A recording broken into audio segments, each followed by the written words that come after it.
আমি ইংরেজি ভিডিও তৈরি করি, আমি ধান কাটি, আমি ফুটবল খেলি, আমি সাঁতার কাটি। এইরকম সেন্টেন্স তো আমরা সবাই জানি, কিন্তু যখন আমরা বলবো আমার ইংরেজি ভিডিও তৈরি করতে হয়, আমার সাঁতার কাটতে হয়, আমার ধান কাটতে হয়, এই রকম সেন্টেন্সগুলো আমরা কিভাবে তৈরি করব। আসলে এর গঠন প্রণালীগুলো কী কী, চলেন এর গঠন প্রণালীগুলো দেখে নেওয়া যাক। Subject plus M2 R2।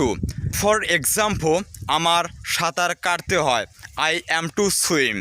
আমার ইংরেজি ভিডিও তৈরি করতে হয়, I am to make English video. আমার ফুটবল খেলতে হয়, I am to play football.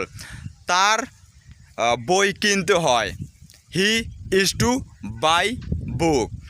তার ঢাকা যেতে হয়, he is to go to Dhaka. তাদের ফুটবল খেলতে হয়, দে আর টু প্লে ফুটবল। তাদের কাজ করতে হয় প্রতিদিন, দে আর টু ওয়ার্ক এভরিডে। আমার ধান কাটতে হয়, I am two cut paddy. আমার ইংরেজি ভিডিও তৈরি করতে হয় প্রতিদিন। এর ইংরেজিটা কী হবে আপনারা সবাই কমেন্ট বক্সের মধ্যে দিয়ে যাবেন, আমি সবার কমেন্টটা চেক করব। Best luck for everyone.